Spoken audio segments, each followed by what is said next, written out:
তার এখন কিছু করার নেই, শুধু অপেক্ষা করা ছাড়া। কিন্তু মনের মধ্যে একটা অজানা শঙ্কা যেন ক্রমশই ঘনিয়ে আসে। সন্ধ্যার নরম বাতাস জানালার পর্দা আলোকে দুলিয়ে দিচ্ছে। ঘরের ভেতরে এক মিষ্টি পরিবেশ। রাকিব আর ফারিহা তাদের ছোট্ট রাজপুত্রকে নিয়ে দুষ্টুমিতে মেতে উঠেছে। 10 দিনের ফুটফুটে শিশুটি, যার নাম আরিহান, এখনও ঠিকমতো চোখ খুলে তাকাতে পারে না। কিন্তু তার নরম হাতে যখনই বাবার আঙ্গুল ধরে, রাকিবের মুখে এক অদ্ভুত আনন্দ খেলে যায়। ফারিয়া বিছানায় হেলান দিয়ে বসে আছে, তার কোলেই ছোট্ট আরিহান। রাকিব পাশে বসে বারবার ছেলেকে আদর করছে, আবার মাঝে মধ্যে ফারিয়াকে বিরক্ত করছে। আমাকে আর ভালোবাসো না? এখন শুধু ছেলেকে নিয়ে ব্যস্ত? রাকিব কপট অভিমান দেখিয়ে বলল। ফারিহা হাসল। আহা, এটা কেমন কথা? আমি তো তোমাকেও ভালোবাসি, তবে এখন আমার একটু বেশি সময় এই ছোট্ট বাবুটাকে দিতে হবে, তাই না? রাকিব মুখ গোমরা করে বলল। মানে এখন আমি দ্বিতীয় পজিশনে? ফারিয়া মুচকি হেসে বলল। না, তুমি তো এখন বড় ছেলে, তাই তোমার আর এত বেশি যত্নের দরকার নেই। রাকিব এবার আরিহানের ছোট্ট হাত ধরে বলল। দেখো বাবা, মা শুধু তোমাকেই ভালোবাসে, আমাকে একদম ভুলে গেছে। আরিহান হঠাৎ ছোট্ট একটা হাত নাড়িয়ে রাকিবের গাল ছুঁয়ে দিল, যেন বাবার কথার জবাব দিল। ফারিহা হেসে বলল। দেখেছো, বাবু বলছে বাবা তুমি ভুল বলছো। রাকিব চোখ বড় বড় করে বলল। বাহ, এইটুকু ছেলে এখনই মায়ের পক্ষ নিয়েছে, তাহলে আমি কার পক্ষ নেব? ফারিহা মজা করে বলল। তুমি তোমার বৌমার পক্ষ নাও। রাকিব উজ্জ্বল মুখে বলল। হুম, এখন থেকে আমার গুরুত্ব আমার বৌমা ছাড়া বুঝবে না। এই বলে সে আরিহানের ছোট্ট নরম গালে চুমু খেল। শিশুটি একটু নড়ে চড়ে হাসির মতো এক অভিব্যক্তি দিল, যেন বুঝিয়ে দিল তার মা বাবার দুষ্টুমি দেখে সে বেশ মজা পাচ্ছে। সন্ধ্যার আবছা আলো জানালা দিয়ে ঘরের ভেতর ছড়িয়ে পড়েছে। বাতাসে হালকা ঠান্ডা ভাব, কিন্তু ড্রয়িং রুমের ভেতর যেন উত্তপ্ত আগুন জ্বলছে। জোনাকি, তানজির আর সোহিনী ফ্রেশ হয়ে নিচে নামার সঙ্গে সঙ্গে তাদের চোখ আটকে গেল আতিয়ার দিকে। সে এখনও সোফায় বসে আছে, শান্ত নির্ভার। সোহিনীর চোখে ক্রোধের ঝলক। আতিয়া এখনও এখানে বসে আছে যেন এবাড়ির কোনো সদস্য। তার ধমনীতে যেন আগুন বইতে লাগলো। রাগে গজগজ করতে করতে এগিয়ে গেল আতিয়ার দিকে। আতিয়া কারো আগমনের আভাস পেয়ে চোখ তুলে তাকালো। সামনে দাঁড়িয়ে আছে সোহিনী, চোখে ঘৃণার তীব্র ছাপ। আতিয়া মিষ্টি হেসে বলল। কেমন আছো? কিন্তু কথাটা শেষ হওয়ার আগেই ঝটকা লাগলো। সোহিনী একটানে আতিয়াকে সোফা থেকে উঠিয়ে নিয়ে গেল, তারপর কোনো কিছু বুঝে ওঠার আগে জোরে ধাক্কা দিয়ে মেঝেতে ফেলে দিল। সবকিছু এত দ্রুত হলো যে আতিয়া কিছু বুঝে উঠতে পারল না। ধাক্কার তীব্রতায় তার শরীরটা মেঝেতে আছড়ে পড়ল। বুকের ভেতর মোচড় দিয়ে উঠল, কিন্তু সবচেয়ে বেশি যেটা ব্যথা দিল সেটা হলো তলপেটের অজস্র যন্ত্রণা। সেলার জায়গাটা এখনো পুরোপুরি শুকায়নি। সেই জায়গায় চাপ পড়তেই আতিয়ার মুখ ফ্যাকাশে হয়ে গেল। ব্যথার তীব্রতা এতটাই বেশি যে চোখ বন্ধ করে ফেলল সে। গভীর শ্বাস নিতে লাগলো কষ্টে। কিন্তু সোহিনী থেমে নেই। সে এবার আতিয়াকে নিচ থেকে টেনে তুলল, তারপর শক্ত হাতে তার চুলের মুঠি ধরে ফেলল। এই ছোট লোকের বাচ্চা, নিজেকে কি মনে করিস? হোস তো এই বাড়ির কাজের লোক, অথচ সাহস দেখ তো, সোফায় বসে থাকার স্পর্ধা। আতিয়ার মাথা পেছনে ঝুঁকে গেল ব্যথায়, কিন্তু সে এখনও চুপচাপ, কারণ সে জানে এরা অতিথি। কিন্তু সোহিনী থামল না, এবার আরও তীব্রভাবে বলল। নিজেকে রাজরানী ভাবিস? আবরারের বউ হওয়ার স্বপ্ন দেখিস? তোর মতো মেয়ে তো শুধু বড়লোক ছেলেদের রূপ দেখিয়ে ফাঁদে ফেলে। আসলে তোদের চরিত্রই খারাপ, তাই তো এমন করিস। এর থেকে ভালো কোনো পতিতালয়ে চলে যা, ভালো ভালো কাস্টমার পেয়ে যাবি। এবার আতিয়া চোখ বন্ধ করল। তার পুরো শরীর শিউরে উঠল ঘৃণায়। এত নোংরা কথা, এত তীব্র অপমান। তবে সে চুপ থাকেনি। সেকেন্ডের মধ্যে সজোরে এক চর বসিয়ে দিল সোহিনীর গালে। পাশের সবাই হতবাক হয়ে গেল। সোহিনী থেমে গেল, কারণ ওকে থামানো হয়েছে আতিয়ার শক্ত হাতের থাপ্পড়ে। ঘর জুড়ে মুহূর্তের জন্য পিনপতন নীরবতা নেমে এলো। সোহিনী বিস্ময়ে হাত দিয়ে নিজের গাল চেপে ধরল। চোখে আগুন জ্বলছে, যেন এখনই আতিয়াকে ছিঁড়ে ফেলবে। জোনাকি আর তানজির দৌড়ে গিয়ে তাদের মেয়েকে ধরে ফেলল। সোহিনী, চুপ করো, তোমার কি মাথা খারাপ হয়ে গেছে? তারা সোহিনীকে টেনে সোফায় বসিয়ে দিল, কিন্তু তার চোখে আতিয়ার দিক থেকে সরাচ্ছে না। অন্যদিকে আতিয়া ধীর গতিতে নিজের চুল ঠিক করল, যেন এই মুহূর্তটি তার জন্য কিছুই না। যেন সে কারো অস্তিত্বকে পাত্তা দিচ্ছে না। কিন্তু সিঁড়ির উপরে দাঁড়িয়ে থাকা একজন পুরো ঘটনা দেখে হাসে। এক চিলতে তীক্ষ্ণ হাসি ফুটে উঠেছে তার ঠোঁটে, চোখে মুখে রহস্যময় অভিব্যক্তি। ঝড় আসে, আর এই ঝড়ের কেন্দ্রবিন্দুতে যে কে থাকবে তা হয়তো কেউ এখনো বুঝতে পারেনি। সন্ধ্যার আবছা আলো ড্রয়িং রুমের শ্বেতশুভ্র পর্দাগুলোকে লালচে আভা দিচ্ছিল, কিন্তু সেই মৃদু আলোর নিচে এই মুহূর্তে যেন আগুন জ্বলছে। ড্রয়িং রুম থেকে চেঁচামেচির আওয়াজ ভেসে আসতেই মিসেস মোহনা রান্নাঘর থেকে দ্রুত বেরিয়ে এলেন। তার কপালে চিন্তার ভাঁজ পড়ল। এ কি হচ্ছে, এত হইচই কেন? রান্নাঘর থেকে বেরিয়েই চোখে পড়ল আতিয়া নিজের চুল ঠিক করছে, আর তার সামনের সোফায় বসে আছে সোহিনী, যার দুপাশে শক্ত করে ধরে রেখেছে তার বাবা মা জোনাকি আর তানজির। সোহিনীর চোখে আগুন, যেন এখনই কারো গলা চেপে ধরবে। মিসেস মোহনা চারপাশে চোখ বুলিয়ে পরিস্থিতি বোঝার চেষ্টা করলেন, তারপর জোনাকির দিকে তাকিয়ে বললেন, কি হয়েছে জোনাকির মা? তোমরা সবাই এভাবে সোহানীকে ধরে বসে আছো কেন? জোনাকি তখন রাগে ফসে দাঁত কিরমির করে আতিয়ার দিকে তাকিয়ে বলল, বাড়িতে এমন একটা কাজের লোক রেখেছেন খালা যে আমার মেয়ের গায়ে হাত তুলেছে। ভাব দেখে মনে হচ্ছে যেন বাড়ির মালিক ওই। কথার মধ্যে ছিল প্রচণ্ড বিদ্রুপ, অবজ্ঞা। মিসেস মোহনার ভ্রু কুঁচকে গেল। তিনি বুঝতে পারলেন কিছু একটা গণ্ডগোল হয়েছে, কিন্তু পুরো ব্যাপারটা এখনো পরিষ্কার নয়। তাই এবার একটু কঠোর স্বরে বললেন, কে কে সোহানীকে মেরেছে? জোনাকি এবার আরও ক্ষিপ্ত হয়ে আতিয়ার দিকে আঙুল তুলে দেখিয়ে বলল, ওই ছোট লোকের বাচ্চা। মিসেস মোহনা জোনাকির হাতের ইশারার দিকে তাকিয়ে দেখলেন আতিয়াকে। সে শান্ত নির্লিপ্তভাবে দাঁড়িয়ে আছে, বুকের কাছে হাত গুটিয়ে, যেন এই কথাগুলো তার জন্য কোনো নতুন বিষয় নয়, যেন সে এসব শুনতে শুনতে অভ্যস্ত হয়ে গেছে। কিন্তু মিসেস মোহনা এক মুহূর্তের জন্য সেটা মেনে নিতে পারলেন না। তিনি এবার গম্ভীর কণ্ঠে বললেন, জোনাকি, তোমার কোথাও ভুল হচ্ছে। জোনাকি এবার আরও ক্ষোভে ফেটে বলল, না খালা, আমার কোথাও ভুল হচ্ছে না। ওই ছোট লোক শহীদিকে থাপ্পড় মেরেছে। কাজের লোক হয়েও সাহস দেখাচ্ছে। এত বড় সাহস ওর! মিসেস মোহনা এবার ধীরে ধীরে সামনে এসে দাঁড়ালেন। চোখ দুটোতে বজ্রের মতো কঠিন শীতলতা ফুটে উঠল। মিসেস মোহনা এবার গর্জে উঠলেন, কে কি বলছো জোনাকি? তুমি জানো ওকে? সোহিনী তীব্র ঘৃণা নিয়ে বলে উঠল, হবে হয়তো কোনো পতিতালয়ের নষ্টা মেয়ের সন্তান। এক মুহূর্তের জন্য সময় যেন স্থির হয়ে গেল। আকাশে গর্জনের মতো বজ্রপাতের মতো মিসেস মোহনার কণ্ঠস্বর ধ্বনিত হলো। বেশ হয়েছে, একদম বেশ হয়েছে। তার কণ্ঠে এমন দৃঢ়তা, এমন ক্ষমতা ছিল যে পুরো ঘর মুহূর্তের জন্য নিস্তব্ধ হয়ে গেল। কথা শেষ করার আগেই সোহিনী আবার মুখ খুলতে যাচ্ছিল, কিন্তু মিসেস মোহনা একদম কঠোর স্বরে বলে উঠলেন, ও এই বাড়ির বড় বউ, ও আবরারের স্ত্রী, আমার দাদুমণি আতিয়া। আমি আর ওকে নিয়ে সব একটা বাজে কথাও শুনতে চাই না। যদি একটা কটু কথা বের হয় তবে তার ফল ভালো হবে না। সারা ঘর নিস্তব্ধ হয়ে গেল। জোনাকি, তানজির, সোহিনী তিনজনেই থ মেরে গেল। স্তব্ধতা নেমে এলো ঘর জুড়ে। সোহিনীর চোখ বিস্ফোরিত হয়ে গেল। জোনাকি অস্পষ্ট স্বরে বলল, আবরার বিয়ে করেছে? তানজির এবার স্ত্রীর দিকে তাকিয়ে বলল, আতিয়া আবরাবের বউ। এবার সিঁড়ির উপর দাঁড়িয়ে থাকা সেই রহস্যময় ব্যক্তির ঠোঁটের কোণে আবারও এক চিলতে হাসি ফুটে উঠল। সন্ধ্যার নরম আলো ঘরের কোণায় কোণায় ছড়িয়ে পড়ছে, কিন্তু সেই মৃদু আলোয় চাপা পড়ে যাচ্ছে এক অস্থির পরিবেশের উত্তাপ। ড্রয়িং রুমে ঘটে যাওয়া কথোপকথনের চিৎকার চেঁচামেচি পুরো বাড়ি কাঁপিয়ে তুলেছে। ড্রয়িং রুমের সোফার পাশে রাখা দুটি ছোট্ট দোলনায় শুয়েছিল আরিয়ান আর আনিয়া, কিন্তু এত জোরে শব্দ হওয়ার কারণে ওরা চমকে উঠে গেল। আরিয়ান ছোট্ট হাতে বাতাসে ঝাপটা মারতে লাগলো, তার গোলগাল মুখটা কুঁচকে গেল। আনিয়া ছোট ছোট পা ছুঁড়তে লাগলো, যেন ওদের শান্তির ঘুম কে যেন ভেঙে দিয়েছে। তাদের কান্নার আওয়াজ পুরো বাড়িতে ছড়িয়ে পড়তেই সিঁড়ি বেয়ে নেমে এলো আবরার। কঠিন, দৃঢ় অথচ সম্পূর্ণ স্থির এক অভিব্যক্তি তার মুখে। তার গভীর কালো চোখ জ্বলছে, যেন কিছু একটা সে মনে মনে ঠিক করে ফেলেছে। সবার দিকে একবার তাকিয়ে সে এক মুহূর্তও না দাঁড়িয়ে সরাসরি গিয়ে থামলো তার সন্তানদের কাছে। আবরার প্রথমেই আনিয়াকে কুলে তুলে নিল। মেয়েটা এখনো কাছে। বাবার উষ্ণ স্পর্শ পেয়ে ধীরে ধীরে শান্ত হতে লাগলো।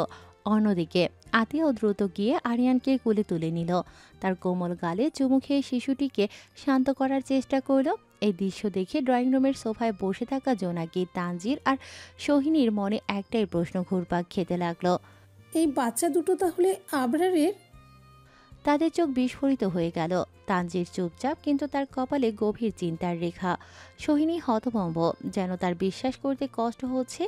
জোনাকির মুখটা কঠিন হয়ে গেল, যেন এই সত্য মেনে নিতে তার ভীষণ কষ্ট হচ্ছে।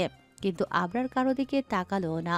সে সোজা মিসেস মোহনার দিকে তাকিয়ে বলল, দাদি, মেহমান এসেছে, মেহমানের মতোই থাকতে বলো। এটা ভাবা ভুল যে আমার বাড়িতে এসেছে তাই আমি কিছু বলবো না। তার কণ্ঠ ছিল দৃঢ়, ভয়ঙ্করভাবে স্থির। নিজের বউকে ছাড় দিই না, সেখানে সামান্য কীট পতঙ্গ আমার জিনিসে এইভাবে বসবে, এটা আমি সহ্য করব না। এই কথা ভালো করে ওদের কানে ঠুকিয়ে দাও। শেষ কথাটা বলার সময় তার গলায় এক অদ্ভুত হুমকির সুর ফুটে উঠল। তারপর আনিয়ার ছোট্ট কপালে এক স্নেহময় চুমু দিল। আতিয়া তখন আরিয়ানকে কোলে নিয়েই তাকিয়ে আছে, কিছু বলছে না, শুধু চুপচাপ দেখছে আবরারকে। আবরার এবার আরিয়ানের কপালেও চুমু দিল। তারপর মিসেস মোহনার কাছে আনিয়াকে দিয়ে বাড়ি থেকে বেরিয়ে গেল। আবরারের এই হুট করে বেরিয়ে যাওয়াটা যেন পুরো ঘরে আরও বেশি অস্বস্তিকর নীরবতা নামিয়ে আনলো।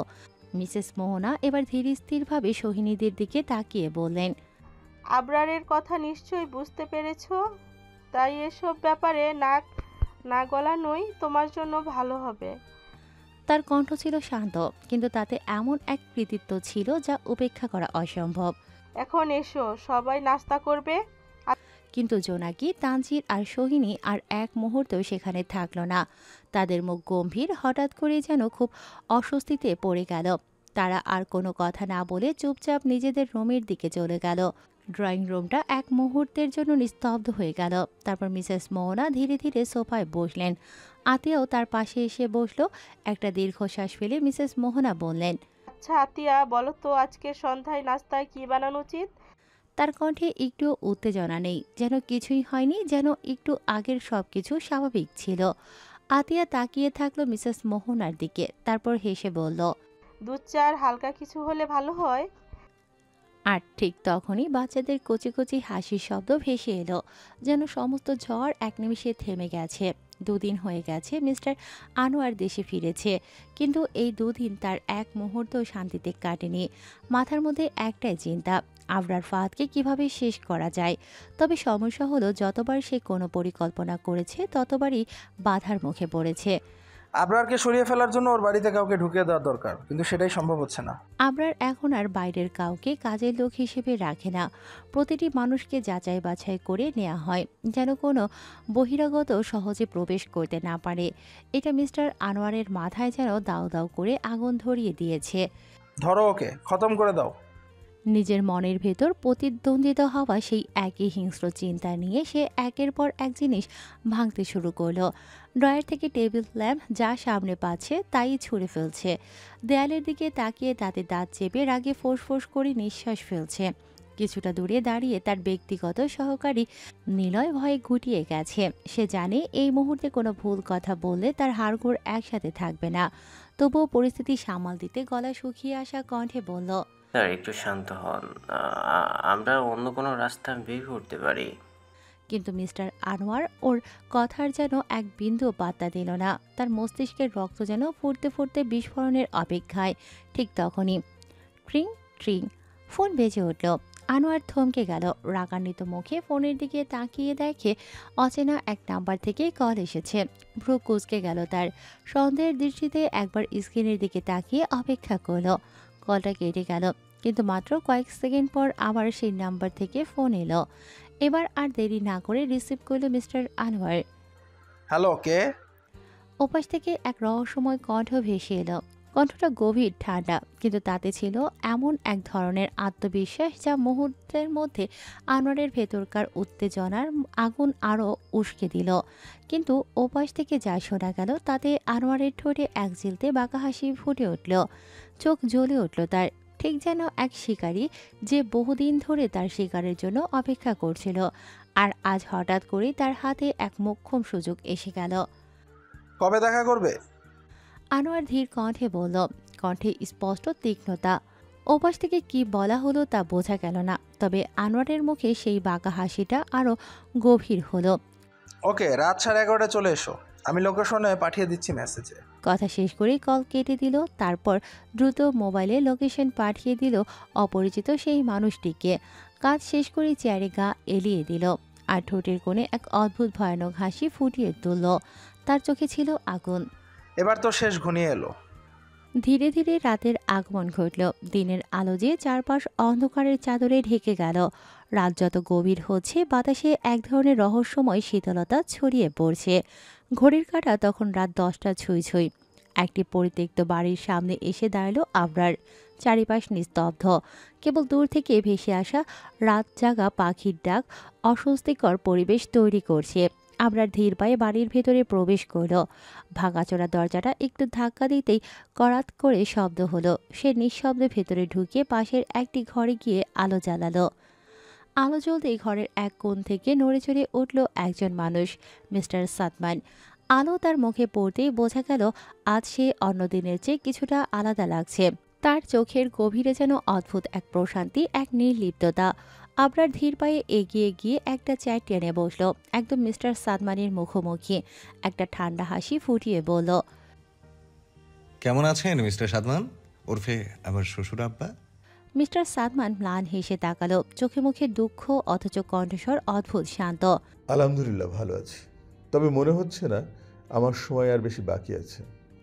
আবরার ঠোঁটের কোণে এক চিলতে বাঁকা হাসি ফুটিয়ে বলল, শ্বশুর আব্বা, ঘড়ির কাঁটা এখন টিক টিক করে রাত 10টা বাজানোর সংকেত দিচ্ছে। তেমনি আপনার জীবনের শেষ মুহূর্তের কাঁটাটাও হয়তো আপনাকে জানান দিচ্ছে যে মৃত্যু এখন আপনার খুব কাছাকাছি। আবরারের কথায় কোনো আবেগের লেশমাত্র নেই, যেন এটা কেবলই এক সাধারণ ঘোষণা। কিন্তু মিস্টার সাদমান একটু হাসল, এমন হাসি যা মৃত্যুর সামনে দাঁড়িয়েও ভয়হীন, যেন সে বরাবরই এই সময়টার জন্য প্রস্তুত ছিল। তার চোখ দুটো ধীরে ধীরে আবরারের চোখের সঙ্গে আটকে গেল।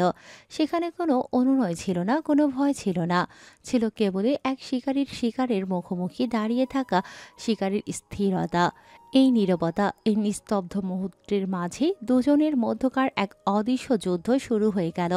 পরিত্যক্ত সেই ঘরের বাতাস ভারী হয়ে উঠেছে, যেন দেয়ালগুলোর মাঝেও চাপা পড়ে আছে শত গল্প, শত গোপনীয়তা। ঘরের নীরবতা ভেঙে এবার প্রথম কথা বলল মিস্টার সাদমান। আবরার, আমি তোমাকে কিছু বলতে চাই। আবরার ভ্রু কুঁচকে তাকালো। তার তীক্ষ্ণ দৃষ্টি মিস্টার সাদমানের দিকে স্থির হয়ে আছে। ঠান্ডা গলায় বলল, বলেন। মরণ পথযাত্রী মানুষের কথা ফেলতে নেই। মিস্টার সাদমান একটু থামল, যেন ঠিক শব্দগুলো খুঁজে নিতে চাইছে যা এই মুহূর্তে আবরারকে জানানো জরুরি। তারপর গভীর শান্ত কণ্ঠে বলল, আবরার, তোমার মায়ের মৃত্যুর কথা মনে আছে? এই প্রশ্নে আবরারের মুখের রেখা কঠোর হয়ে উঠল। তার ভেতরটা এক মুহূর্তে ছটফট করে উঠল, কিন্তু বাইরের আবরার সেই আগুন চেপে রেখে স্বাভাবিক ভঙ্গিতে বলল, মনে আছে। কেন? মিস্টার সাদমান এবার সামনের দিকে একটু ঝুঁকে এলো। তার চোখের গভীরে এক ধরনের ভারী অনুভূতি খেলা করছে। তুমি হয়তো ইতিমধ্যেই জেনেছো যে তোমার বাবাই তোমার মাকে খুন করেছিল। আবরার এই কথায় একদম স্থির হয়ে গেল। তার চোখের তারায় ভয়ঙ্কর আগুন জ্বলে উঠল, চোয়াল শক্ত হয়ে গেল, গলা গম্ভীর হয়ে এলো। জানি। আবরার ঠান্ডা গলায় উত্তর দিল, তার মুষ্টি আঁকড়ে ধরার শব্দ স্পষ্ট শোনা যাচ্ছে। কিন্তু এর পরের কথা শুনে আবরার সত্যি স্তব্ধ হয়ে গেল।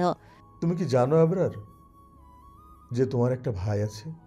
এই কথাটি আবরারের ভেতরে তোলপাড় তুলে দিল। এক মুহূর্ত আগের ভয়ানক ক্রোধ যেন মিলিয়ে গিয়ে জায়গা নিল এক ধরনের শূন্যতা।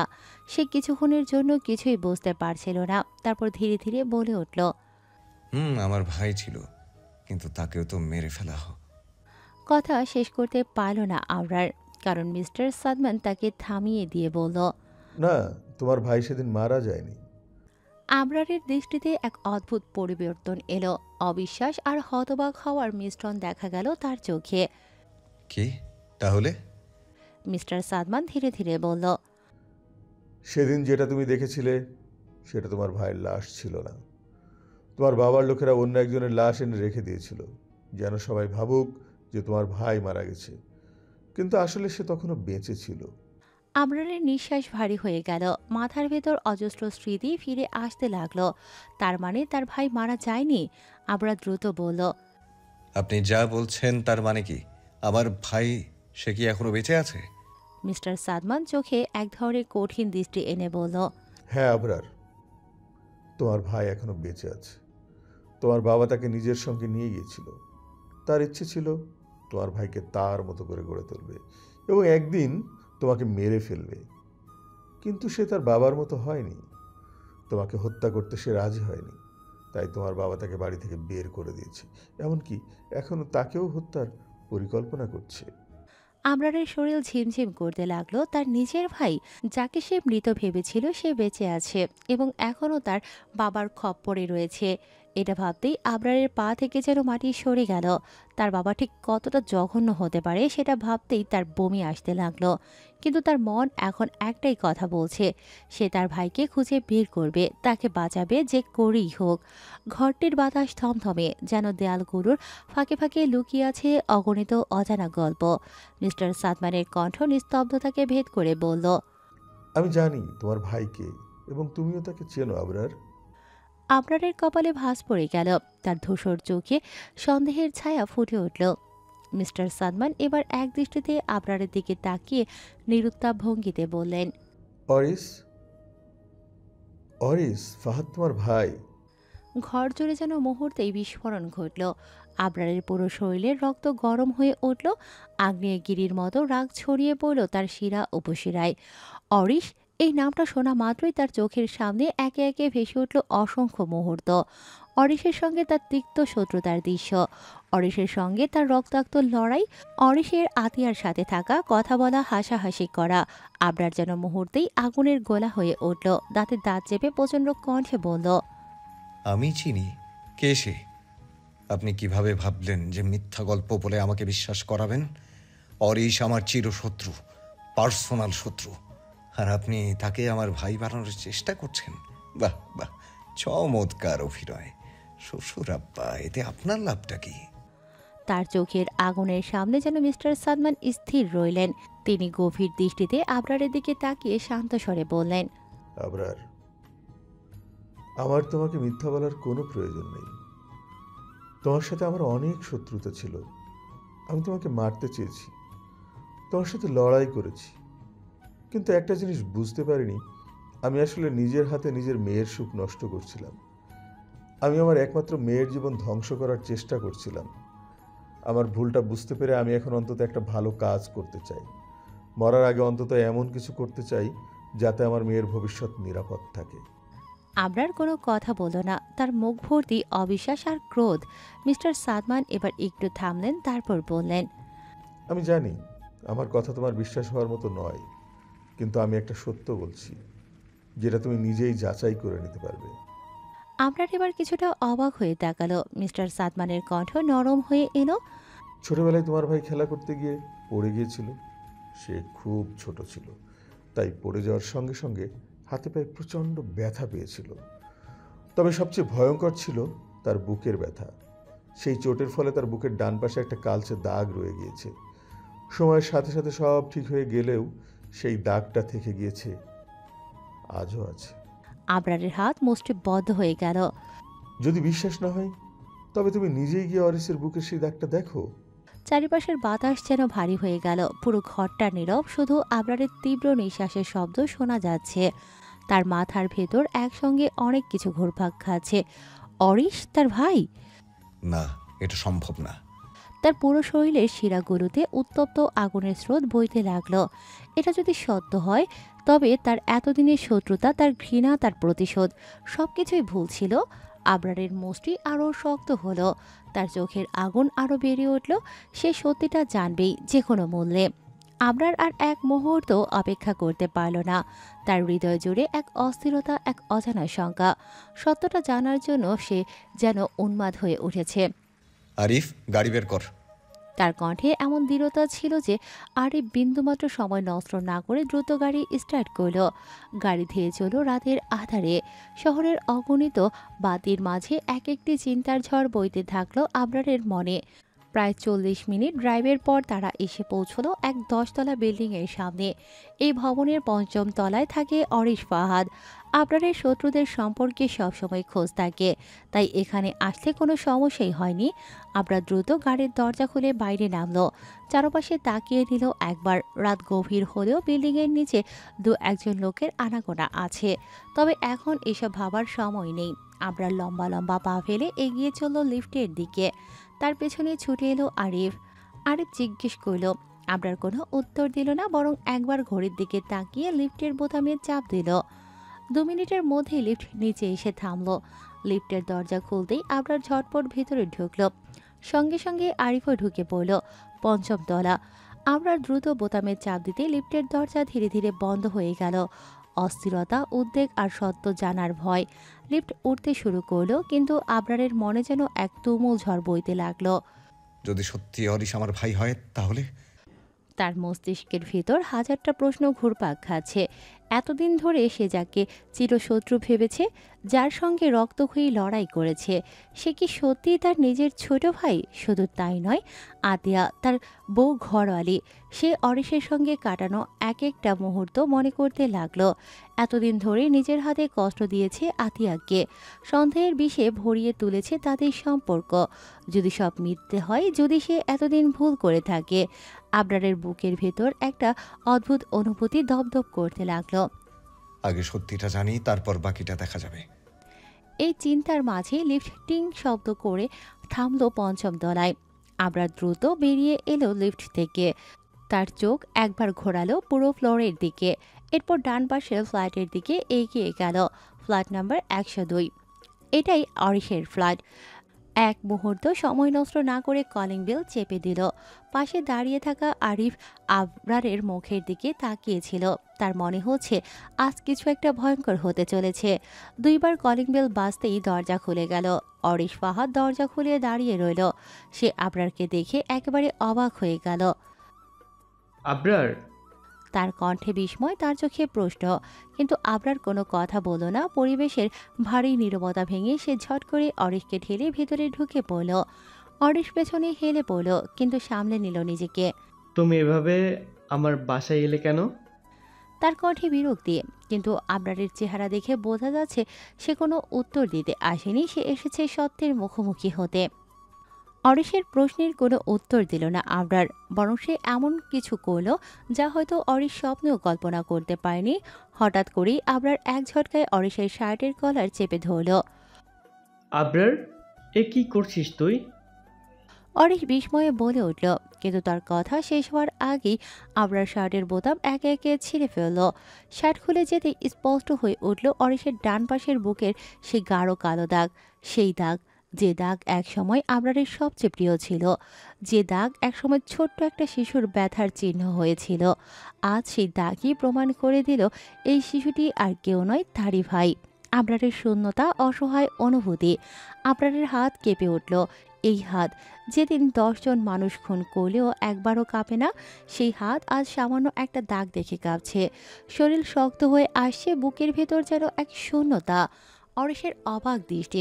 অরিশ কিছু বুঝতে পারছে না আবরার কেন এমন করছে, কেন তার শরীরের এই দাগের দিকে তাকিয়ে এমন অদ্ভুত প্রতিক্রিয়া দিচ্ছে। সে অবাক হয়ে আবরারের মুখের দিকে তাকিয়েছিল। আবরার এবার কাঁপা কাঁপা কণ্ঠে বলে উঠল, অরিশ, তুই কে? সত্যিটা বল।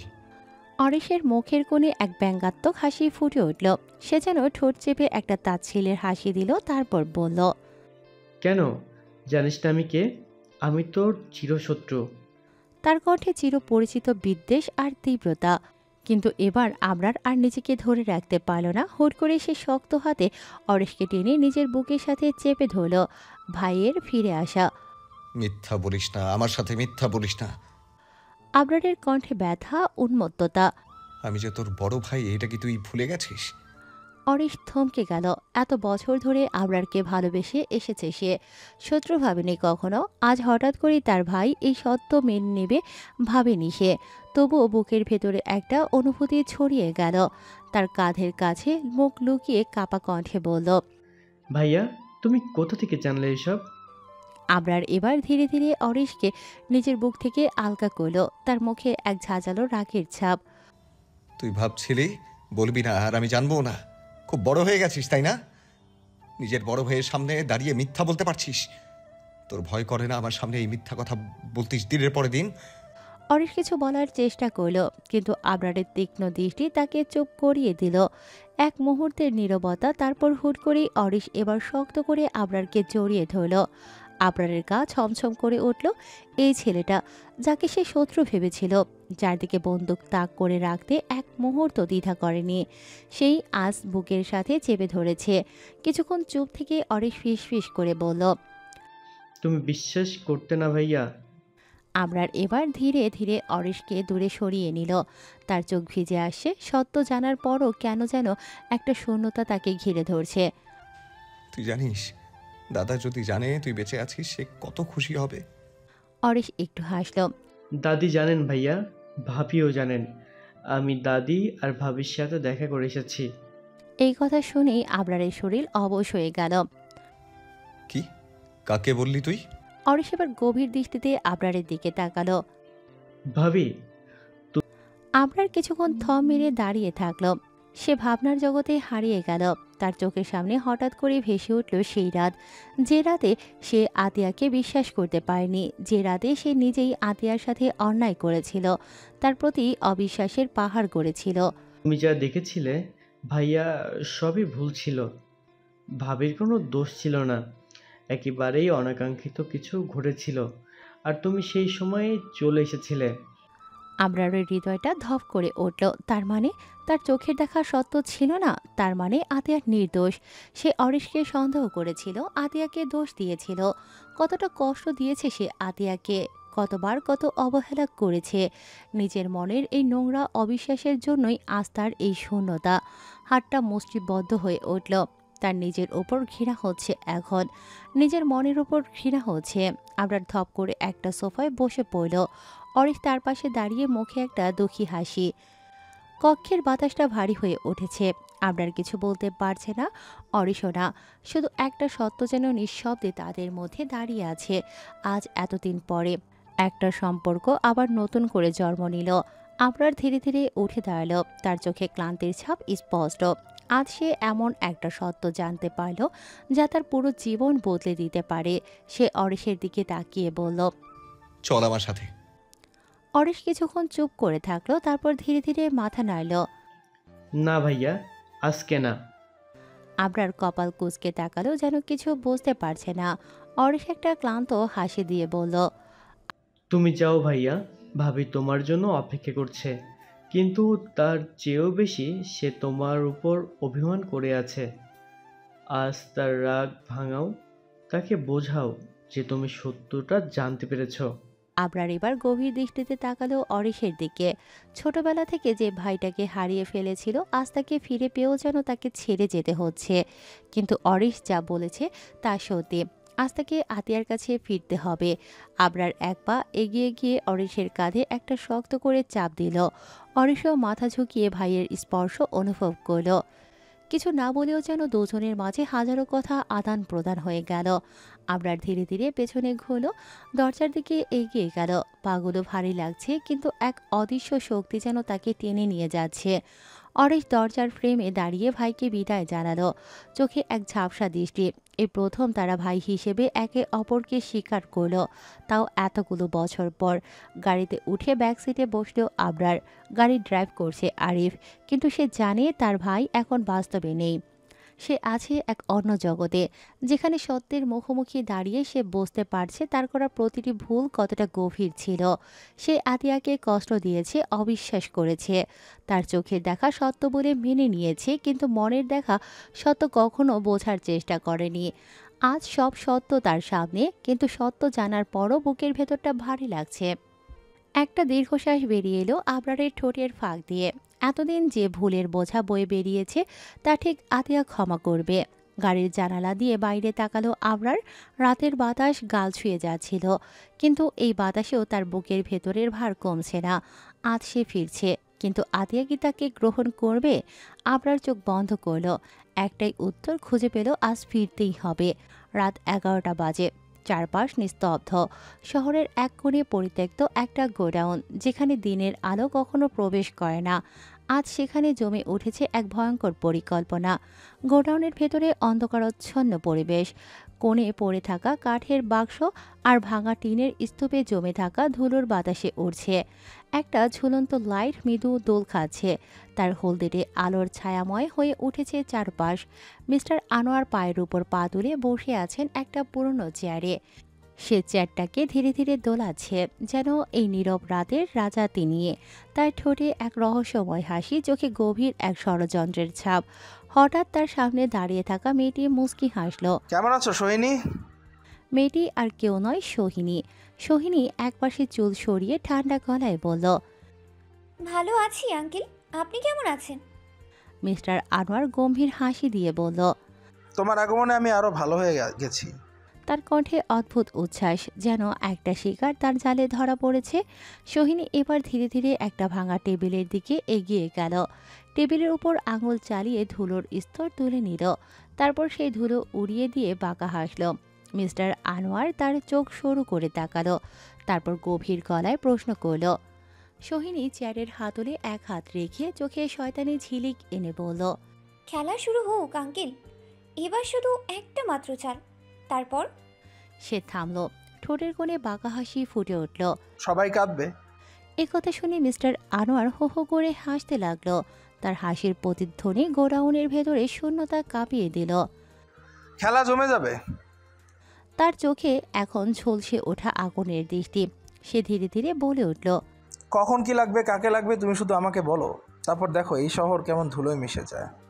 সোহিনী এবার চেয়ার ছেড়ে উঠে দাঁড়ালো, চোখে এক অদ্ভুত আত্মবিশ্বাস, ঠোঁটে অদ্ভুত এক হাসি। ঠিক আছে আঙ্কেল, এখন আমি চলি, নয়তো আম্মু চিন্তা করবে। এই বলে সে দরজার দিকে এগিয়ে গেল, তারপর এক ঝটকায় বাহিরে বেরিয়ে অন্ধকারের সঙ্গে মিশে গেল। সোহিনী চলে যাওয়ার পর মিস্টার আনোয়ার কিছুক্ষণ চুপচাপ বসে রইল। তারপর হঠাৎ গগনবিদারী এক ভয়ঙ্কর হাসি হাসল। গোডাউনের পুরনো দেয়াল কেঁপে উঠল সেই হাসির শব্দে। আশেপাশের জঙ্গলে থাকা পশু পাখি ছুটে পালাতে লাগলো। দূর থেকে একটা কুকুর করুণ স্বরে ডাকতে লাগলো। আকাশের চাঁদ মেঘের আড়ালে হারিয়ে গেল, যেন এই রাত এক নতুন ষড়যন্ত্রের সাক্ষী হতে চলেছে। আবরারের গাড়ি এসে থামল বিশাল বাগান বেষ্টিত তার প্রাসাদসম বাড়ির সামনে। গাড়ির দরজা খুলতেই ঠান্ডা বাতাস তার মুখে এসে লাগলো। সে ধীর পায়ে নেমে এলো, ক্লান্ত শরীরটাকে সামলাতে একটু স্থির হলো। বাম হাতে থাকা দামি কালো বেল্টের ঘড়ির দিকে তাকিয়ে দেখল 11:55 বাজে। তারপর ধীরে চোখ ফেরালো পাশে থাকা আরিফের দিকে। আরিফ, তুই এখন যা, আমার দরকার হলে তোকে ডেকে দেবো। আরিফ সম্মান দেখিয়ে বলল, তারপর দ্রুত সরে পড়ল। আবরার এবার সদর দরজার দিকে এগিয়ে গেল, পকেট থেকে ডুপ্লিকেট চাবি বের করে তালা খুলল, তারপর এক ঝটকায় দরজা বন্ধ করে আবার লক করে দিল। রাত গভীর, পুরো বাড়িতে একটা নীরবতার ছায়া নেমে এসেছে। ধীর পায়ে সিঁড়ি বেয়ে উঠতে লাগলো সে। পা ফেলার শব্দও যেন রাতে বেশি স্পষ্ট শোনাচ্ছে। নিজের রুমের সামনে দাঁড়িয়ে পাসওয়ার্ড টাইপ করলো দরজার কিপ্যাডে। লক খুলে গেল, দরজাটা আস্তে করে ঠেলে ভেতরে ঢুকলো আবরার। রুমের ভেতর গাঢ় অন্ধকার। সে হাতরে সুইচবোর্ড খুঁজে লাইট অন করল, আর তখনই তার দৃষ্টি আটকে গেল বেডির উপর। আতিয়া গুটিয়ে শুয়ে আছে, তার পাশেই ছোট্ট কলিজার টুকরো তার সন্তান। বিছানার ওই দৃশ্য দেখে আবরারের ঠোঁটে এক ক্লান্ত কিন্তু প্রশান্ত হাসি ফুটে উঠল। এই দৃশ্যটা যেন সব ক্লান্তি, সব অস্থিরতা ভুলিয়ে দিল এক মুহূর্তে। কিন্তু না, এখনই গিয়ে তাদের জড়িয়ে ধরতে ইচ্ছে করলেও আগে ফ্রেশ হতে হবে, মন আর মাথা ঠান্ডা করতে হবে। সে ধীরে কাভার্ড খুলে প্রয়োজনীয় জিনিস বের করলো, তারপর ওয়াশরুমের দরজা ঠেলে ভেতরে ঢুকে গেল। খটখট শব্দে আতিয়ার ঘুম ভেঙে গেল। সে ধীরে চোখ খুলল। একটু ঝাপসা লাগছে প্রথমে, তারপর চারিপাশে তাকিয়ে দেখলো রুমের লাইট অন আর ওয়াশরুম থেকে পানির শব্দ আসছে। তখনই তার বুক ধক করে উঠল। আবরার এসেছে। সে পাশে ঘুমন্ত সন্তানকে একবার দেখে নিয়ে ধীরে উঠে বসল। কিছুক্ষণ দরজার দিকে তাকিয়ে থাকলো। আবরার ওয়াশরুম থেকে বেরিয়ে এলো। তার ভেজা চুল থেকে পানি টপ টপ করে গড়িয়ে পড়ছে ঘাড় বেয়ে। বাতাসে হালকা সাবানের ঘ্রাণ মিশে আছে, যেন পুরো রুমে একটা সতেজতার আভাস ছড়িয়ে দিয়েছে। তার চোখ ধীরে ধীরে বেডের দিকে গেল। আতিয়া চুপচাপ বসে আছে, তার সন্তানের মাথায় আলতো করে হাত বুলিয়ে দিচ্ছে। আবরার ঠোঁটের কোণে একপাশে হালকা হাসি ফোটালো, তারপর ধীর পায়ে বেডের দিকে এগিয়ে গেল। আতিয়া শুনতে পাচ্ছিল আবরারের পায়ের শব্দ, সে বুঝতে পারছিল আবরার তার কাছেই আসে, কিন্তু সে প্রতিক্রিয়া দেখালো না, শুধু ভ্রু কুঁচকালো, কিন্তু মুখে কিছু বলল না। আবরার তার পাশে বসে পড়ল, এক মুহূর্ত চুপচাপ তাকিয়ে রইল আতিয়ার দিকে, তারপর হুট করেই ঝটকা মেরে আতিয়াকে কোলে তুলে নিল আবরার। আতিয়া হঠাৎ এমন আচরণে হতবাক হয়ে গেল, তার শরীর শক্ত হয়ে গেল, এক ধরনের অস্বস্তির শিহরণ বয়ে গেল তার মেরুদণ্ড বেয়ে। তারপরই সে অনুভব করল আবরারের বলিষ্ঠ হাত তার কামিজের উপর দিয়ে তার কোমর জড়িয়ে ধরেছে। আতিয়া ধরফরিয়ে উঠল। কি করছেন আপনি? ছাড়ুন আমাকে। কিন্তু আবরার কোনো প্রতিক্রিয়া দেখালো না, বরং তার ঠোঁটের কোণে এক চতুর হাসি ফুটল। তারপর এক ঝটকায় আতিয়ার ঘাড় থেকে চুল সরিয়ে মুখ গুজে দিল ঘাড়ের নরম ত্বকে। আতিয়া কেঁপে উঠল, শরীরের প্রতিটি লোমকূপে এক ধরনের অস্বস্তিকর অনুভূতি খেলে গেল। আবরার অবিচল কণ্ঠে বলল, বউয়ের সাথে রোমান্স করছি, ছাড়ার তো প্রশ্নই আসে না ঘরবালি। আতিয়ার রাগে চোয়াল শক্ত হয়ে গেল, সে কঠিন গলায় বলল, কে আপনার বউ? কেন আমাকে ঘরওয়ালি ডাকছেন? কেন আসছেন আমার কাছে? আমি তো নষ্টা, সরুন। এই কথা শোনা মাত্রই আবরারের চোখ কটমট করে উঠল, তার বলিষ্ঠ বাহুতে চাপ বেড়ে গেল। আতিয়ার কোমর এমনভাবে শক্ত করে ধরল যেন 1 ইঞ্চিও নড়তে না পারে।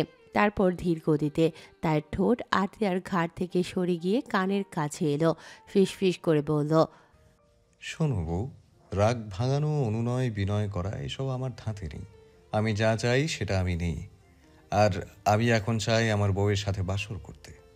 আতিয়ার চোখ বিস্ফোরিত হয়ে গেল, কিন্তু সে কিছু বলার আগেই আবরার তার কোমরে আরো জোরে টান দিল। তারপর ভয়ঙ্কর কণ্ঠে বলল, তুই একটা শব্দও করবি না, যদি করিস তাহলে হাত পা খাটের সাথে বেঁধে ফেলবো, তোর মুখ কাপড় দিয়ে চেপে ধরবো, তারপরও আমার বাসর হবে, বুঝেছিস? আতিয়ার শরীর হিম হয়ে গেল, তার চোখ জ্বলে ভরে উঠল, কিন্তু সে জানে আবরারের কথায় প্রতিবাদ করা মানে আরও বড় ঝড় ডেকে আনা। রাতের বাতাস জানালার পর্দা সরিয়ে এক অদ্ভুত শিহরণ তুলল। বাইরে চাঁদের আলো মৃদু জ্বলছিল, কিন্তু ভেতরে কেউ একজন ভয়, দুঃখ আর অস্থিরতার এক ভয়ঙ্কর রাতে ডুবে যেতে চলেছে। রাত গভীর, বাতাস নিঃশব্দ। আবরার ধীরে ধীরে আতিয়ার গলায় মুখ রাখল, তার গরম নিঃশ্বাস আতিয়ার নরম ত্বকের ওপর ছোঁয়া বুলিয়ে গেল।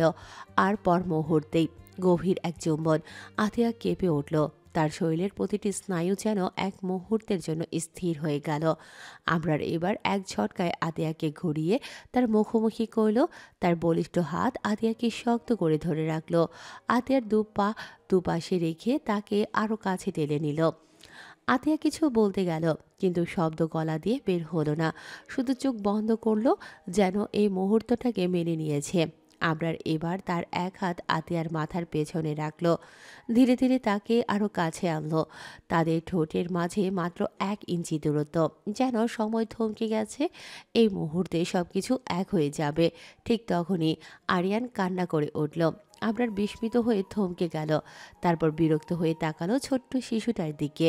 আতিয়া তৎক্ষণাৎ আবরারের কোল থেকে বেরিয়ে এলো আর আরিয়ানকে কোলে তুলে নিল। তারপর স্নেহমাখা কণ্ঠে বলল, কিরে সোনা, কাঁদছো কেন? আবরার আরিয়ানকে খানিকক্ষণ বিস্মিত দৃষ্টিতে দেখল, তারপর বিরক্ত কণ্ঠে বলল, বেটা আমাকে ভালোবাসে না, তাই তো বউয়ের সাথে একটু চুমু খেতেও দিল না। আতিয়া মুখ চেপে হাসি লুকানোর চেষ্টা করল, কিন্তু তার ঠোঁটের কোণে এক চিলতে হাসি ঠিকই ফুটে উঠল। আতিয়া এবার আরিয়ানকে বিছানায় শোয়ানোর চেষ্টা করল, কিন্তু হলো কি, আরিয়ান আবার কান্না করে উঠল। আতিয়া একটু অবাক হলো। আবরার এবার ভ্রু কুঁচকে তাকালো আরিয়ানকে দেখে, তারপর ফুঁসতে ফুঁসতে বলল, বেটা বুঝছে আমি আমার বউয়ের কাছে যেতে চাই, তাই ইচ্ছে করে এমন করছে। তারপর হতাশ কণ্ঠে বলল, ইস, চুমুটা নিতেও পারলাম না, মনটা আনসান করছে বউয়ের চুমুর জন্য। আতিয়া এবার আর লুকোতে পারল না, ঠোঁটের উপর হাত রেখে খিলখিল করে হাসল। আবরার এবার কিছু বলবে কি বলবে না, আর তার আগেই বিছানার এক পাশে শুয়ে পড়ল। সারাদিনের ক্লান্তি এতটাই চেপে বসেছিল যে মিনিটের মধ্যেই গভীর ঘুমে তলিয়ে গেল। আতিয়া আরিয়ানকে কোলে নিয়েই শুয়ে পড়ল, ছোট্ট শরীরটা তার বুকের সাথে আবদ্ধ হয়ে রইল। কিছুক্ষণের মধ্যেই ঘুমের রাজ্যে হারিয়ে গেল সেও। রাতের অন্ধকার সাক্ষী থাকলো এক অধরা চুম্বনের, যা আতিয়া পেল না, আর আবরার হারালো। সোনালি রোদের স্পর্শে আতিয়ার চোখ পিটপিট করে উঠল। সে ক্লান্ত চোখে তাকালো, কিন্তু শরীরটা ভারী লাগছে। মনে হলো যেন এক বিশাল হাতি তার উপর শুয়ে আছে। আস্তে আস্তে চোখ খুলে রোদের ছটা স্পষ্ট হলো। তারপরই সে বুঝল আবরার তার ঘাড়ের ওপর হাত পা ছড়িয়ে গভীর ঘুমে আচ্ছন্ন। আর আতিয়ার গলায় আবরার মুখ ডুবিয়ে আছে। আতিয়া হালকা কেঁপে উঠল। আবরারের গরম নিঃশ্বাস তার গলায় পড়তেই শিহরণ জাগিয়ে তুলল। সে বুঝতে পারল তার গায়ে ওড়নাটাও নেই। আতিয়া পাশ ফিরে তাকালো। আনিয়া আর আরিয়ান জেগে গেছে, খেলা করছে। আতিয়া এবার আস্তে আস্তে উঠতে চাইল, কিন্তু আবরারের ভারী শরীরের বাঁধনে আটকে গেল। তার নড়াচড়ায় আবরারের ঘুম ভেঙে গেল। ঘুম জড়ানো কণ্ঠে আবরার আলসেমি ভরা স্বরে বলল, বউ, এমন করিস কেন? চুপচাপ থাক, খুব ঘুম পাচ্ছে, ঘুমোতে দে। আতিয়ার মেজাজ এবার তিরিক্ষি হয়ে উঠল। সে রেগে গিয়ে বলল, ছাড়েন, হাতির মতো শরীর আমার ওপর ফেলে রেখেছেন। আমি তো ইন্নালিল্লাহ হয়ে যাচ্ছি। কেন আমাকে এমন জড়িয়ে ধরে আছেন? আবরার এক চিলতে মিষ্টি হাসি দিয়ে বলল, তারপর কামিজের উপর দিয়ে একটুখানি শক্ত করে বউকে কাছে টেনে নিল। কথার মাঝেই ফিসফিস করে বলল, রাতে বাসর করতে পারলাম না, তাই সমস্যা নেই। এখন যদি ঘুমাতে না দিস তাহলে কিন্তু। তার কণ্ঠে শয়তানি এক ইঙ্গিত। এখানেই বাসর সেরে ফেলবো। তাহলে বল, আমাকে ঘুমাতে দিবি নাকি? নীরব আত্মসমর্পণ। আতিয়া থেমে গেল, আর কোনো কথা বলল না, শুধু নিঃশব্দে চোখ বন্ধ করল। আবরার বাঁকা হাসি দিল, তারপর আবার আতিয়ার গলায় মুখ গুজে দিল। কিন্তু শান্ত মুহূর্ত বেশি স্থায়ী হলো না। আরিয়ান আর আনিয়া একসঙ্গে কান্না জুড়ে দিল। আতিয়া সঙ্গে সঙ্গে উঠে পড়ল। আবরারও আর আলসেমি করতে পারল না। আতিয়া আরিয়ানকে কোলে তুলল, আর আবরার আনিয়াকে কোলে নিয়ে হাসি মুখে দোলাতে লাগলো। তারা দুজন মিলে এদিক ওদিক বলে বাচ্চাদের চুপ করানোর চেষ্টা করলো। একটু পরেই বাচ্চারা শান্ত হয়ে গেল। আতিয়া দুজনকে দোলনায় শুইয়ে দিল, তারপর নিজেকে ফ্রেশ করতে বাথরুমের দিকে এগিয়ে গেল। আর আবরার, সে 4 মাস বয়সী 2 ফুটফুটে সন্তানের দিকে তাকিয়ে তাদের সঙ্গে কথা বলতে লাগলো। যদিও তারা কিছুই বুঝবে না, তবুও যেন পিতা আর সন্তানের মাঝে এক অদৃশ্য বন্ধনের সৃষ্টি হলো। সোহিনী ফোনের অপর প্রান্তে আনোয়ারের কণ্ঠ শুনে কনফার্ম করল, আঙ্কেল, চিন্তার কিছু নেই, আমি ঠিক আছি, সব কিছু গুছিয়ে নেব। আনোয়ারের কণ্ঠ ভেসে আসলো, শোনা, ঠিক আছে, আজ এই সকালে তোমার প্রতিশোধের শুরুটা করো। তোমার ভালোবাসা যে কেড়ে নিয়েছে তাকে ট্রেলার দেখিয়ে দাও। সোহিনী তার ভেতরে গভীর পরিকল্পনা আঁকছিল, আর এই কথাগুলো তার মনোভাবকে আরও দৃঢ় করে তুলল। ফোনের অন্য পাশ থেকে সোহিনী ফিসফিস করে বলল, আঙ্কেল, ওই ছোট লোকের বাচ্চাকে আমি আজকে জাস্ট ট্রেলার দেখাবো, আর সিনেমা তো আপনার খুলিজা দিয়ে দেখাবো। তার মুখে বাঁকা হাসি ফুটে উঠল, যেন সে নিশ্চিন্ত যে তার পরিকল্পনা সফল হবে। আনোয়ার আবারও সাবধানী কণ্ঠে বললেন, সাবধানে থাকো, কেউ যেন ধরতে না পারে। শুরু করো, রাখছি আমি। তারপর ফোন কেটে দিল। সোহিনী ফোন নামিয়ে একবার আরেকবার বাঁকা হাসি দিল, তারপর বলল, ভালোবাসা, তাই না? খুব ভালোবাসা। তো এই ভালোবাসায় একটু ঘি ঢালতে হবে। আপনার আমার হবে, মাঝখান থেকে ওই ছোট লোক আর তার ছেলে মেয়েদের আউট। সোহিনীর মুখে হাসি ছড়িয়ে পড়ল, যেন সে নিজেই নিজের কৃতিত্বের আনন্দে ডুবে যাচ্ছিল। সোহিনী তার পরিকল্পনার এক ধাপ পরিবর্তনের দিকে এগিয়ে নিয়ে যেতে চলল। রুম থেকে বের হয়ে সে খুব সাবধানে ড্রেসিং টেবিলের উপরে রাখা তেলের বোতলটি তুলে নিল। আস্তে আস্তে পা ফেলে সে আবরারের রুমের দরজার দিকে এগিয়ে গেল। দরজার কাছে পৌঁছতেই সে চুপিসারে বসে পড়ল, যেন কেউ লক্ষ্য না করে।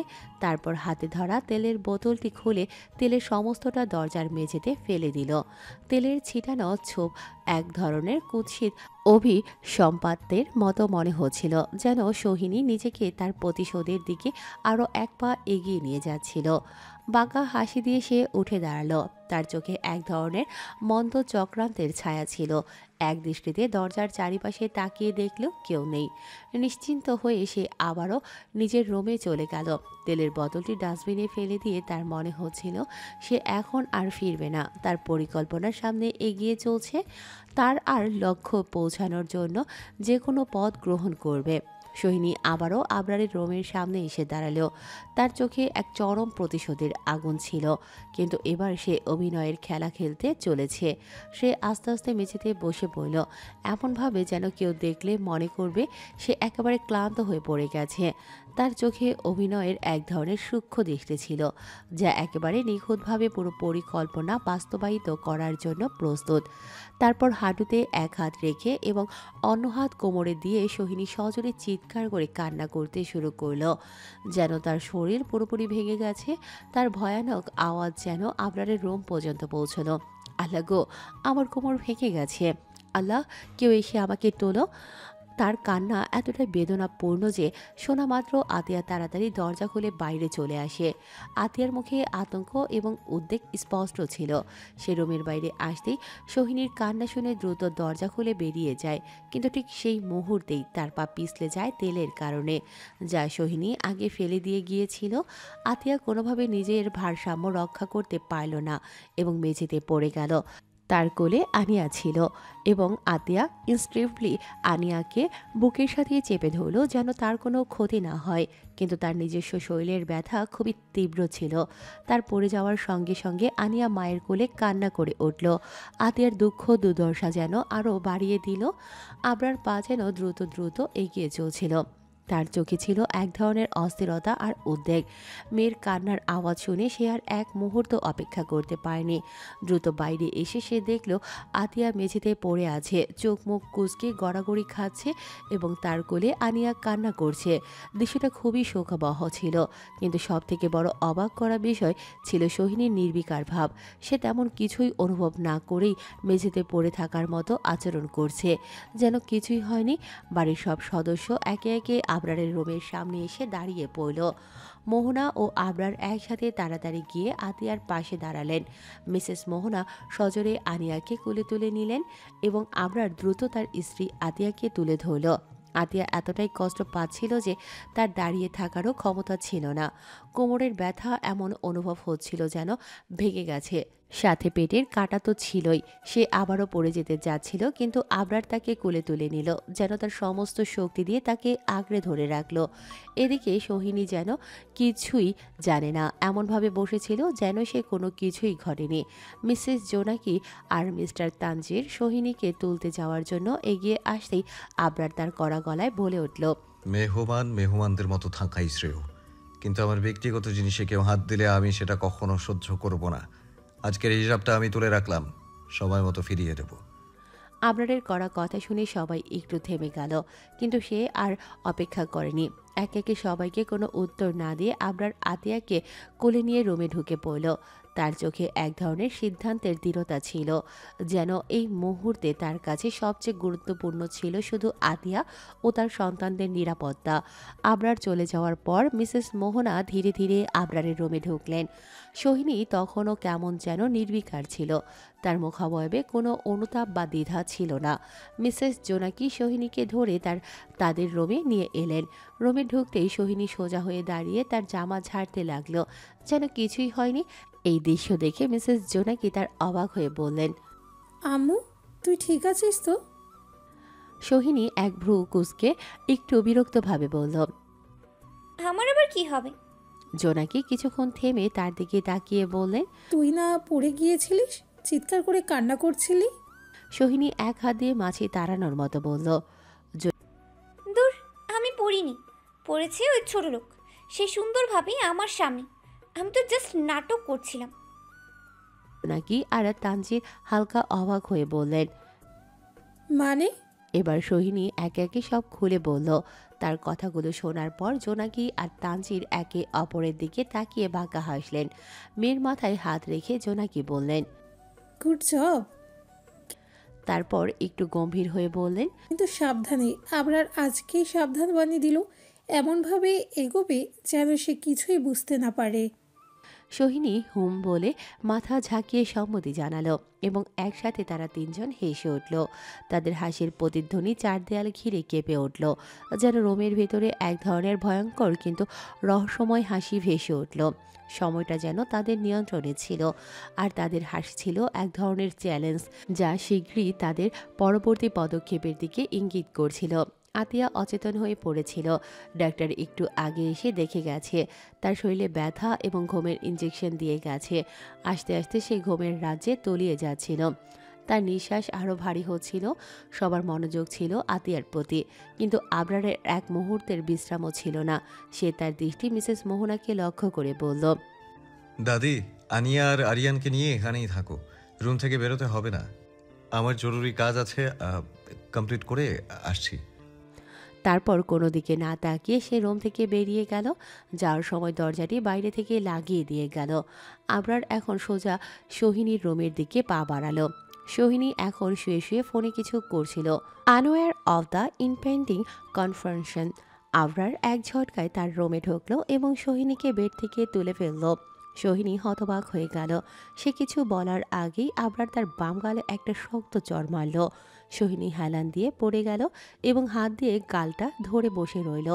আবরার থেমে থাকলো না, আবারও সোহিনীর গালে চড় মারল। সোহিনী এবার মাথা ঘুরে বেডে পড়ে গেল। আবরার সোহিনীর দিকে এক আঙ্গুল তুলে শাসিয়ে বলল, এইটা জাস্ট তোর ট্রেলার। দ্বিতীয়বার আমার ব্যক্তিগত জিনিসে হাত দেওয়ার চেষ্টা করলে তোকে পুরো সিনেমা দেখিয়ে যাব, বিনোদন ছাড়াই। মাইন্ডেড। বলেই আবরার দ্রুত সোহিনীর রুম থেকে বেরিয়ে গেল। যাওয়ার সময় দরজাটা জোরে বাড়িয়ে দিল, যার ফলে সোহিনী একটানে কেঁপে উঠল। পুরো ঘরটা যেন কেঁপে উঠেছিল আবরারের তীব্র অভিশাপের মতো। আবরার চলে যাবার পর সোহিনী এক মুহূর্তের জন্য স্তব্ধ হয়ে রইল। তার গালে আবরারের চরের আঘাত এখনও তাজা ছিল। ঠোঁট থেকে রক্ত বের হয়ে আসছিল। সোহিনী ঠোঁটে হাত দিয়ে রক্ত সংগ্রহ করল। তারপর সেটা চোখের সামনে ধরে কিছু সময় তাকিয়ে রইল।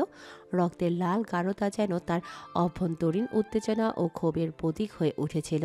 তারপর সোহিনী এক করুণ হাসি দিয়ে বলল, তোমাকে পাওয়ার জন্য এরকম রক্ত ছড়াতে আমি প্রস্তুত, মাই ডিয়ার আবরার ফাহাদ। তার কণ্ঠে একটা তীব্রতা, প্রায় খুনসুটির হাসি ছিল, যেন সে আসল খেলায় প্রবেশ করেছে। সে আবারও ঠোঁট চেটে রক্ত পরিষ্কার করল আর গম্ভীর হয়ে বলল, কিন্তু আমি তো ওই ছোট লোকদের তোমার জীবন থেকে সরাবো, সেটা তুমি চাইলেও বা না চাইলেও আমার কিচ্ছু যায় আসে না। সোহিনীর চোখে অদৃশ্য এক অগ্নি ছিল, যেন সে এখন যুদ্ধের জন্য প্রস্তুত। আর আবরারের জীবনেও এক অদৃশ্য বিপদ ছড়িয়ে দিতে চায়। তার তীব্রতা এখন তার মধ্যে, এবং সে জানে আর কাউকে ছাড় দেওয়ার জন্য সে প্রস্তুত নয়। সেদিনের পরে কেটে গেল 5 দিন। এই 5 দিনে আতিয়া অনেক সুস্থ হয়ে গেছে। তবুও আবরার ওকে নিচে নামতে দেয় না। দরকার পড়লে নিজে কোলে নিয়ে নিচে নামায়। সেদিন এরপরে আবরার সমস্ত বাড়িতে হিডেন ক্যামেরা লাগিয়ে রাখছে। এই কথাটা আপাতত কেউ জানে না, সবার অজানা। আতিয়া বিরক্ত হয়ে বলল, আমি একা যেতে পারবো, আপনি সরে যান। আবরার এক মুহূর্তের জন্য থমকে গেল, পরক্ষণিক কড়া স্বরে বলল, দেখতে পাচ্ছ না আমি কাজ করছি, তারপরও 100 বার একই কথা বলছো। আর আমি 1000 বার বললাম নিচে কি, যদিও থাকে একটু পরে নিয়ে যাচ্ছি। কথা কি কানে যাচ্ছে না? আতিয়া এবার বিরক্তি গলায় ফুটিয়ে তুলল। আবরার ডিভান থেকে উঠে এলো, ধীর পায়ে এগিয়ে এসে বেরিয়ে বসলো আতিয়ার একদম কাছে। তারপর দুপাশে হাত রেখে আতিয়াকে ঘিরে ফেলল, যেন একটা খাঁচায় বন্দি করে ফেলেছে। আতিয়া কিছুটা অবাক হয়ে গেল। এতটা কাছে আসার দরকার কি ছিল? আবরারের উষ্ণ নিঃশ্বাস আতিয়ার গাল ছুঁয়ে যাচ্ছিল, তার গায়ের সুবাস মিশে যাচ্ছিল বাতাসে। আতিয়া একটু সরে যেতে চেয়েছিল, কিন্তু আবরার হেসে বলল, সমস্যা তো একটাই, এত সুন্দরী বউকে একা বাইরে যেতে দিতে আমার একটু ইচ্ছে করছে। আতিয়া ফ্রুকুসকে বলল, সমস্যা কি আপনার? আজও সরেন আমার ওপর থেকে, আমি আপনার কোনো বউ না। আবরার এবার আরও একটু ঝুঁকে এলো, চোখে এক ধরনের খুনসুটির ঝলক। তার কণ্ঠ নরম হলেও গভীর। আতিয়ার মনে কাঁপুনি ধরিয়ে দিল। আমি তো তোকে বলিনি যে তুই আমার বউ। আবরার হাসতে হাসতে বলল। আতিয়া থতমত খেয়ে গেল। তার মুখ ফ্যাকাশে হয়ে এলো, কিন্তু সে সহজে হার মানবে না, কিছু একটা বলতে যাবে। দেখেন তার আগেই আবরার কোনো সুযোগ না দিয়ে আতিয়ার নরম ঠোঁট দুটো নিজের করে নিল। আতিয়া প্রথমে হতভম্ব হয়ে গেল। হঠাৎ এই আক্রমণে তার শরীর কেঁপে উঠল। হাত দুটো ধাক্কা দেওয়ার জন্য উঠল, কিন্তু আবরার ওকে শক্ত করে চেপে ধরল। আতিয়ার নিঃশ্বাস আটকে আসছে। বুকের মধ্যে অজানা এক অনুভূতির ঢেউ উঠেছে। এই পরশ, এই উষ্ণতা, এই একান্ত মুহূর্ত। 1.5 বছর আগে ঠিক এই একই স্পর্শ পেয়েছিল সে। আবারও সেই একই অনুভূতি তার শরীর ও মনে ছড়িয়ে পড়ল। আতিয়া নিজেকে ছাড়িয়ে নিতে চেষ্টা করলো, কিন্তু আবরার ছাড়ার পাত্র নয়। আতিয়া রেসপন্স করছে না দেখে আবরার একটু বিরক্ত হয়ে ঠোঁটে কামড়ে দিল। আতিয়া ব্যথায় চোখ বন্ধ করে ফেলল, নিঃশ্বাস বন্ধ হয়ে আসছিল। এখন সে বুঝতে পারছে যদি রেসপন্স না করে এবারে তাকে ছাড়বে না, তাই সেও আস্তে আস্তে রেসপন্স করতে শুরু করলো। আবরার তার কোমর শক্ত করে ধরে গভীরভাবে চুম্বনে মেতে উঠল। আতিয়ার মনে ঝড় উঠল, শরীর যেন গলে যেতে লাগলো তার উষ্ণতায়। ঠিক তখনই আই লাভ বার্ডস। রুমের দরজা ঠেলে এক অপ্রত্যাশিত অতিথিরা ভেতরে ঢুকে পড়ল। আতিয়া চমকে উঠে আবরারের বুকের দিকে ঠেলা দিল। দুজনেই দ্রুত আলাদা হয়ে গেল। আতিয়া লজ্জায় মুখ ঢাকলো আর আবরার বিরক্ত হয়ে দরজার দিকে তাকালো। রুমের দরজা আচমকা খুলে গেল। সাথে সাথে রাকিব, ফারিহা, অরিশ আর সোহিনী একসঙ্গে ভিতরে প্রবেশ করলো। দরজার ফাঁক দিয়ে আসা হালকা বাতাসে পর্দা একটু উড়ল, কিন্তু তার চেয়ে বেশি তোলপাড় উঠল রুমের ভেতরে থাকা দুজনের মধ্যে। আবরার আর আতিয়া তখন নিজেদের নিয়ে ব্যস্ত ছিল। তাদের সেই বিশেষ মুহূর্তে হুট করে অন্যদের উপস্থিতি যেন বাজ পড়ার মতো এলো। আতিয়া হঠাৎই আবরারের বুকের উপর থেকে সরে যেতে চাইল, কিন্তু ততক্ষণে যা হওয়ার হয়ে গেছে। রুমে ঢুকে চারজন একসঙ্গে চোখে হাত চাপা দিল।